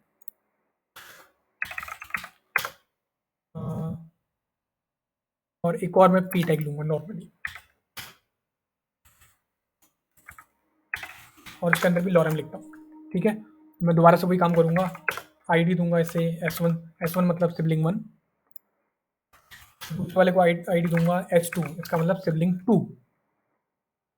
तो अब जो हमारा ये चौथा वाला सिलेक्टर है जर्नल सिबलिंग सिलेक्टर, ये क्या करता है, सिलेक्ट एनी सिबलिंग, मतलब कि ये जो डिव है इसका ये सिबलिंग होगा, फर्क नहीं पड़ता बाद वाला सिबलिंग है इसका, अगर ये सिबलिंग है तो ये प्रॉपर्टीज पे अप्लाई हो जाएगी। जैसे कि देखो अभी इसका इसका सिबलिंग कौन है, इसके सिबलिंग बहुत सारे हैं। इसका सिबलिंग ये भी सिबलिंग है, सिबलिंग मतलब भाई बहन। ठीक है ना, ये जो पी है जिसकी आईडी S1 है, उसके भाई बहन कौन कौन है, देखो ये वाला है, ये वाला उसका, ये तो खुद ही है खैर वो, और ये वाला भी है, S2 भी उसका सिबलिंग है, और ये भी उसका सिबलिंग है। अब मैं क्या करूँगा, अपने उसमें जाऊँगा, सबसे पहले मैं सिलेक्ट करूँगा किसे, S1 को, आईडी S1। एक्सप्लेनेशन के बगल में ये शिफ्ट दबा के लिखना तो ये वाला साइन आ जाएगा, इसे टिल्ट बोलते हैं आई थिंक। अब इसका जो सिबलिंग है, ठीक है ना, S2 देता हूँ मैं, इसकी आईडी है S2, कलर रेड। देखो अब ये क्या करेगा, ये कौन सा सिलेक्टर है मेरा, जर्नल सिबलिंग सेक्टर, क्या करेगा मेरा, S1 का जो सिबलिंग है जिसकी आईडी है S2, सिर्फ उसको रेड कलर करेगा, सिर्फ इस वाले को रेड कलर करेगा। देखो मैं जाऊँगा तो सिर्फ उसने उसको रेड कलर करा है। तो ये है मेरा journal sibling selector. I hope ये सारे सिलेक्टर समझ में आ गए होंगे। बहुत ही सिंपल सिलेक्टर, मैं एक बार दोबारा थोड़ा इनको रिवीजन करा देता हूँ। डिसेंडेंट सिलेक्टर क्या होता है, स्पेस से दिया जाता है, उसका क्या मतलब होता है कि उसके किसी भी लेवल पे उसका चाइल्ड जो होगा ये उस पर अप्लाई हो जाएगा। जैसे डिफ के किसी भी लेवल पे पी होगा तो वो उस पर अप्लाई हो जाएगा। चाइल्ड सिलेक्टर में क्या होता है, उसका डायरेक्ट चाइल्ड होना चाहिए, जैसे कि इस डिफ का डायरेक्ट चाइल्ड होना चाहिए पी, तो ही प्रॉपर्टी अप्लाई होगी। इसमें क्या होगा, किसी भी लेवल पे हो जाएगी। और ये जो तीसरा वाला है एडजेसेंट सिबलिंग सेलेक्टर, उसके लिए क्या होना चाहिए, जस्ट बाद वाला सिबलिंग है सिर्फ उसी पे अप्लाई होगा। जर्नल सिबलिंग सेलेक्टर क्या होता है, उसका कोई भी सिबलिंग हो, डिव डिव उसका कैसा भी सिबलिंग हो उस पर अप्लाई हो जाएगा, चाहे ऊपर हो चाहे नीचे हो चाहे कहीं पे भी हो। ठीक है, तो ऐसे हमारे सारे सिलेक्टर हो गए। अब हम बात करते हैं एक रूल की जिसका नाम है इम्पॉर्टेंट। तो इसको दिखाने के लिए मैं क्या करूँगा, एक पैराग्राफ टैग लूँगा, उस पर लिखूँगा लॉरेम। ठीक है, और उस पी को मैं दे दूँगा, मैं टैग सेलेक्टर यूज़ करता हूँ अभी, देखो मैंने उस पी को क्या करा, रेड कर दिया, तो क्या होगा, अभी ये जो ये है ये रेड हो जाएगा। अब मैं जाऊँगा तो देखो ये रेड हो चुका है। अब मैं बात करूँगा कि ये काम कैसे करता है, ये इंपॉर्टेंट, ये जो रूल है, ये काम कैसे करता है? ये क्या करता है, आपकी जितनी भी सीएसएस की प्रॉपर्टीज़ हैं, उन सबको ओवरराइड कर देता है, ठीक है? आप जिसमें भी ये हैश इंपॉर्टेंट लिखोगे, वो इंपॉर्टेंट हो जाएगा और वही प्रॉपर्टी लगेगी सिर्फ। फॉर एग्ज़ाम्पल इसे मैं कैसे बताऊँ? Let me think. इस पी को ऐसा करते हैं ना कि थोड़ा चेंज करते हैं। मैं एक डिव बनाता हूँ और उस डिव के अंदर मैं 2 पी लेता हूँ, पी टैग लेता हूँ और दोनों में थोड़ा-थोड़ा लॉरेम लिख देता हूँ।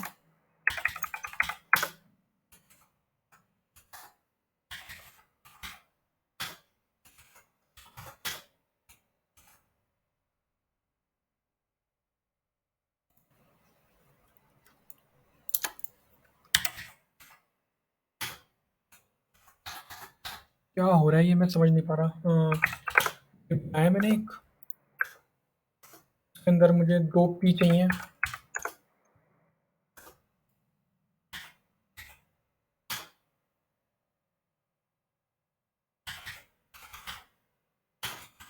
ठीक है, तो मैंने एक डिव बनाया, उस डिव के अंदर मैंने 2 पी टैग बनाए।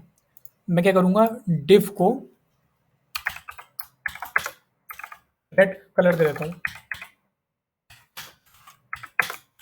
क्या होगा, डिव के अंदर जो भी चीज़ है वो रेड हो जाएगी। तो देखो रेड हो गई। लेकिन मैं क्या करूँगा, देखो अ, मैं इसको एक आईडी देता हूँ, आईएमपी, ठीक है? मैं यहाँ पे आपको लिखूँगा आईएमपी कलर रेड और इसके आगे लिखूँगा हैश इम्पोर्टेंट। ये करेगा, इसकी जो पहले की प्रॉपर्टीज़ होंगी उन सबको ओवरराइड कर देगा। चाहे आपने कोई सी प्रॉपर्टी दी हो और सिर्फ जिसमें इम्पोर्टेंट लिखा वो प्रॉपर्टी लगेगी। तो जो आईएमपी वाला है, मैंने सेम कर दिया क्या? इसे ब्लू कर देते हैं, ब्लू, ठीक है? तो अब क्या करेगा, उसको ब्लू कर देगा। देखो उसमें पहले से लगा है रेड, लेकिन अब क्या कर दिया मैंने, उसे ब्लू कर दिया तो वो इंपॉर्टेंट हो गया। तो वो उसकी सारी प्रॉपर्टीज़ को ओवरराइड कर देगा और उसे ब्लू कर देगा। देखो ब्लू हो चुका है। तो जो हमारा इम्पोर्टेंट रूल होता है वो किसी प्रॉपर्टी के अंदर जाके आपको जहाँ पे वैल्यू लिखते हैं वहाँ पे हैश लेके ऐसे इंपॉर्टेंट लिखना है। उससे क्या होगा, all previous style rules for specific property on that element will be remove. उससे जो पहले के आपने स्टाइल दिए हैं वो सारे रिमूव हो जाएंगे और जो आप बाद में दे रहे हो वो वाला स्टाइल लग जाएगा। तो ये होता है हमारा इंपॉर्टेंट। ये भी बहुत कम यूज़ होता है तो इसलिए मैं ठीक से बता नहीं रहा, कुछ ज़्यादा यूज़ है नहीं इसका। तो ये ऐसा हो गया और मैंने बता दिया इसे। अब हम आगे बढ़ते हैं। अब हम बात करते हैं यूनिट्स की। तो इससे पहले हम यूनिट्स की बात करें, मैं एक एक एग्जांपल देता हूँ। सब कुछ हटा देता हूँ पहले, क्लीन क्लीन लगना चाहिए ना। यहाँ पे आते हैं और हाँ, मानते हैं कि मेरे पास 2 पॉइंट्स हैं। एक पॉइंट है ए और एक पॉइंट है बी। कोई ये 2 जगह है, ठीक है? जैसे कि मान लो ये स्कूल है, जो ए पॉइंट है वो स्कूल है, आई मीन कॉलेज है, और ये जो बी पॉइंट है ये मेरा घर है। ये मेरा घर है। तो मेरे घर से लेके मेरे कॉलेज तक की जो दूरी है वो है अराउंड 9 किलोमीटर, ठीक है? तो जब भी आपको किसी 2 पॉइंट के बीच में आपको कुछ डिस्टेंस देना होता है, तो आप किसका यूज़ करते हो? यूनिट्स का यूज़ करते हो, जैसे कि किलोमीटर, सेंटीमीटर, मीटर्स, माइल्स। तो ऐसे हमारे डिफरेंट डिफरेंट होते हैं। ये हमारे मैथमेटिक्स वाले हैं नॉर्मली जो होते हैं हमारे, कि ए पॉइंट से लेके बी पॉइंट के बीच की जो दूरी है वो कौन कौन से यूनिट्स में हो सकती है। तो किलोमीटर्स में हो सकती है, सेंटीमीटर में हो सकती है, माइल्स में हो, मीटर में हो सकती है, माइल्स में हो सकती है। ज़्यादा है तो फिर आप इंचेस में ले सकते हो, ठीक है? तो आप डिफरेंट डिफरेंट यूनिट्स यूज़ कर सकते हो। ऐसे ही सेम टू सेम यूनिट्स हमारे पास होती हैं सीएसएस में। जब भी हमें 2 पॉइंट के बीच में, मान लो ये ए पॉइंट है और ये बी पॉइंट है, इन एक ए पॉइंट से बी पॉइंट के बीच की जो हमारी डिस्टेंस है वो हमें डिफाइन करना होता है, तो हम यूज़ करते हैं सी एस एस यूनिट्स का। तो हमारे पास दो तरीके की सी एस एस यूनिट्स होती हैं। एक होती है हमारी एब्सोल्यूट लेंथ और एक होती है हमारी रिलेटिव लेंथ। तो पहले हम बात करते हैं एब्सोल्यूट लेंथ और रिलेटिव लेंथ। तो जैसे इनके नाम से पता चल रहा है, एब्सोल्यूट मतलब कि वो चीज़ चेंज नहीं होती, और रिलेटिव क्या होता है, वो किसी के रिलेटिव होती है। अब इसका क्या मतलब है, तो पहले हम एक एक करके देखते हैं। पहले हम देखते हैं एब्सोल्यूट लेंथ। तो इसमें देखोगे सेंटीमीटर है, मिलीमीटर है, इंचेस है, पिक्सल है, पीटी मतलब पॉइंट्स है, और ये पिक्स है पीसी वाला। तो ये क्या कर रहे हैं, दो पॉइंट के बीच में डिस्टेंस बता रहे हैं हमारा। तो इसमें ना देखो, नॉर्मली क्या होता है, कोई भी यूनिट यूज़ नहीं होती है। एब्सोल्यूट में कोई भी यूनिट यूज़ नहीं होती है एक्सपेक्ट पिक्सल के। पिक्सल सबसे ज़्यादा यूज़ होती है, जिसको हम पी एक्स से डिनोट करते हैं, वो होती है हमारी pixel. For example, A point से लेके बी पॉइंट के बीच की दूरी क्या हो सकती है, मैं ऐसे ही रैंडमली लिख देता हूँ, 20 पिक्सल। 20 px मतलब ए पॉइंट से लेके बी पॉइंट के बीच की दूरी हो सकती है 20 पिक्सल। पिक्सल क्या होता है ना, जो हमारी स्क्रीन होती है उसमें डॉट होते हैं, छोटे छोटे डॉट। तो उस एक डॉट को हम एक पिक्सल बोलते हैं। और अगर उनको हम ऐड कर दें, उन सारे पॉइंट्स को, देखो यहाँ पे point point point point point point बहुत सारे पॉइंट होंगे, उन पॉइंट को हम ऐड कर दें तो हम उसका एक डिस्टेंस बोलते हैं। उस डिस्टेंस को हम बोल सकते हैं 20 पिक्सल। लेकिन जो एक डॉट होता है उसको हम बोलते हैं एक पिक्सल, जो हमारी स्क्रीन में होता है। तो जो एक पिक्सल होता है, तो जो एक पिक्सल होता है वो अप्रॉक्सीमेटली 0.2 सेंटीमीटर के बराबर होता है। तो जो हमारी एब्सोल्यूट लेंथ होती है वो क्या होती है, फिक्स होती है। आप अगर अपने, ठीक है ना, ये क्या होती है, फिक्स होती है। जो एब्सोल्यूट लेंथ होती है हमारी, वो फिक्स होती है। अगर आपने दे दी 20 पिक्सल, तो वो 20 पिक्सल ही रहेगी, वो चेंज नहीं होगी। ऑन दी अदर हैंड, जो हमारे पास रिलेटिव लेंथ है वो क्या होती है, चेंज हो जाती है, वो किसी के रिलेटिव होती है। फॉर एग्जाम्पल लेंथ, मैंने एक एलिमेंट बनाया,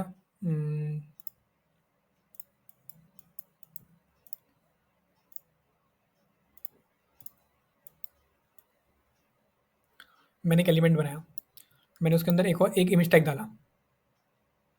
इसको मैं थोड़ा क्लीन करके दिखाता ना तो बहुत अच्छे से समझ में आएगा ये। देखो मेरा ये वेब पेज है, कितनी सीधी लाइन बनाई है मैंने, और इसके अंदर ये मेरा एक इमेज है, ये मेरी एक इमेज है, इसको मैंने इमेज टैग से लगा रखा है, और ये मेरा डिव मान लो, चलो ये मेरा डिव और ये है मेरी इमेज टैग।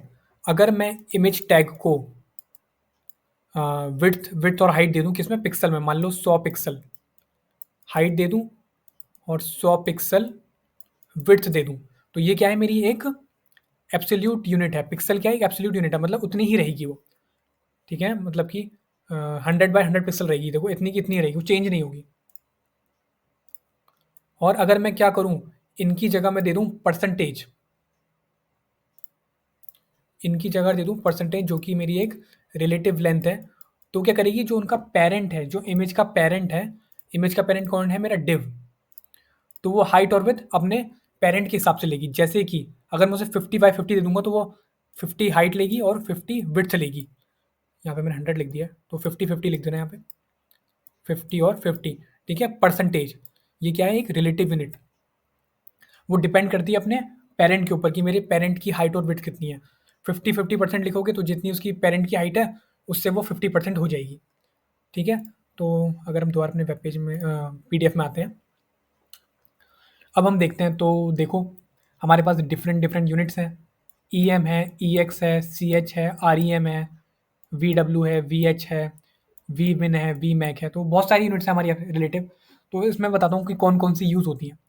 एक तो परसेंटेज बहुत ज़्यादा यूज़ होती है, एक वी एच बहुत यूज़ होती है, और एक आर ई एम यूज़ होती है। ये तीन यूनिट्स बहुत ज़्यादा यूज़ होती हैं। तो हमारी दो तरीके की यूनिट्स थी, एक है हमारी एब्सोल्यूट यूनिट, एक है हमारी रिलेटिव यूनिट्स। एब्सोल्यूट यूनिट एकदम फिक्स होती हैं। कितना लंबा खींच दिया मैंने इस टॉपिक को। ये मेरी फिक्स यूनिट है, और ये मेरी रिलेटिव है, मतलब किसी पे डिपेंड करती है। इनके बारे में बहुत अच्छे से लिख रखा है, तो आप इनको अच्छे से पढ़ लेना। अब हम बात करेंगे कलर्स की, कि हमारे पास CSS में कलर्स कौन-कौन से होते हैं। तो इससे पहले हम कलर की बात करें, तो मैं थोड़ा-सा नीचे आऊँगा तो बहुत ही अच्छा मेरे पास एक डायग्राम बना है, जिसमें कि मेरे पास डिफरेंट कलर्स हैं। देखो मेरे पास ग्रे है, मेरे पास ब्लू है, आई मीन पर्पल है, ब्लू है, ग्रीन है, ये जो भी है, ऑरेंज है, रेड है और ये भी जो भी है, जो भी कलर है मतलब, और बहुत सारे शेड्स हैं मेरे पास कलर के। तो जो मेरी CSS है, उसमें हमारे पास बहुत डिफरेंट तरीके होते हैं कलर देने के। जैसे कि डायरेक्ट कलर का नाम आप दे सकते हो, RGB वैल्यू दे सकते हो, हेक्स वैल्यू दे सकते हो, HSL वैल्यू दे सकते हो, RGBA वैल्यू दे सकते हो, RGB HSLA वैल्यू दे सकते हो। तो डिफरेंट वैल्यूज़ हैं। तो इन डिफरेंट वैल्यूज़ में थोड़ा-थोड़ा डिफरेंट डिफरेंस होता है। तो उस डिफरेंस को हम कैसे देखते हैं? तो इस डिफरेंस को दिखाने के लिए मैं क्या करूँगा, नॉर्मल सा मैं एक H1 लूँगा और लिखूँगा CSS कलर्स, और अपने CSS में जाके लिखूँगा H1 और मैंने सेलेक्ट कर लिया। तो सबसे पहला तो हम पढ़ ही रहे थे अभी तक, जिसे हम कहते हैं आप डायरेक्ट कलर का नाम देखो, तो 3 होते हैं। देखो कलर देने के बहुत सारे तरीके हैं। यहाँ पे मैंने लिखे हैं देखो इतने सारे। लेकिन कलर को देने के 3 बहुत इंपॉर्टेंट तरीके जो मैं यूज़ करता हूँ। पहला है डायरेक्ट नेम ऑफ कलर, दूसरा है RGB वैल्यू और तीसरा है हेक्स वैल्यू। पहले हम बात करेंगे डायरेक्ट नेम ऑफ कलर। तो डायरेक्ट नेम ऑफ कलर में क्या है, आप डायरेक्ट कलर का नाम लिख दो, जैसे कि रेड। सेव करोगे, देखो वो रेड हो चुका है। ठीक है, तो ये है मेरा डायरेक्ट नेम ऑफ कलर।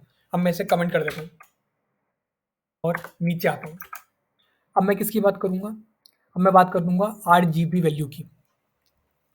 देखो जो सबसे बड़ा ड्रॉबैक है ना डायरेक्ट नेम ऑफ कलर में, वो है कि वो एक ही कलर चूज़ कर सकता है। जैसे कि आप रेड लिखोगे तो ये वाला रेड चूज़ करेगा सिर्फ, इसमें दिख भी नहीं रहा है। जैसे कि ग्रीन देखोगे तो ग्रीन, ये वाला ग्रीन करेगा, उसमें वो शेड को सिलेक्ट नहीं कर सकता। और जो मेरे और कलर्स की जो वैल्यूज़ हैं, उनमें आप शेड भी सिलेक्ट कर सकते हो। जैसे कि मैं RGB का वैल्यू लेता हूँ, तो RGB का देने के लिए आपको पहले क्या लिखना है, कलर, और फिर लिखना है आपको RGB। एंटर मारोगे तो कुछ ऐसा बना आ जाएगा।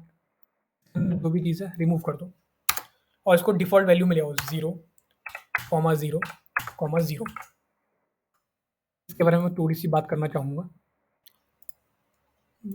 RGB, मेरे पास जितने जितने भी कलर्स होते हैं, मेरे 3 कलर से मिलके बनते हैं, रेड, ग्रीन और ब्लू। इनको थोड़ी-थोड़ी मात्रा में या फिर थोड़े-थोड़े रेशियो में मिला के आप कोई भी कलर बना सकते हो। कोई भी से मतलब कोई भी, रेड, ब्लू, ग्रीन, आप इन 3 कलर से कोई सा भी कलर बना सकते हो, जितने भी कलर एग्ज़िस्ट करते हैं। तो इनको देने के लिए आपको 3 प्रॉपर्टी, ये जो बीच में वैल्यू देख रहे हो ना, 0,0,0, इसमें यही वैल्यूज़ होती हैं। पहला वाला रेड होता है, दूसरा वाला ग्रीन, तीसरा वाला ब्लू। अब इनको वैल्यू कैसे देते हो? वैल्यू जो तीनों की होती हैं वो 0 से होती हैं और मैक्सिमम होती है 255। 0 से 255 तीनों की वैल्यू। तो आप इन तीनों की वैल्यू 0 से लेके 255 के अंडर दे सकते हो। फॉर एग्ज़ाम्पल, मैंने अभी देखो 0/00000 दे दिया तीनों को, तो तीनों की वैल्यू लेके उसने क्या करा, ब्लैक कलर बना दिया। ऐसे ही अगर आप इसमें होवर करोगे, आप कलर चेंज करोगे, देखो तो मैं रेड का क्या है, मैं रेड का कलर चेंज कर सकता हूँ। देखो ऊपर RGB की वैल्यू चेंज होती रहेगी, देखो 193, 78, 78। अब देखो ये कोई कलर बन चुका है जो कि हल्का सा रेड है, हल्का सा रेड है। तो इसकी यही खासियत है कि ये 3 3 कलर से मिलके बनता है और क्या करता है हमारा कोई भी कलर की शेड्स बना सकता है। जो डायरेक्ट कलर वाला था, वो जो डायरेक्ट वाला है वो डायरेक्ट सिर्फ रेड कलर बना सकता है, ये रेड की शेड्स भी बना सकता है। और इसमें क्या है, RGB की वैल्यूज़ होती है 3 वैल्यूज़, और कितनी भी जा सकती है। देखो मैं से कितना भी ले जाऊँ, देखो 255 तक जाएगा, लेकिन उससे ज़्यादा नहीं जाएगा।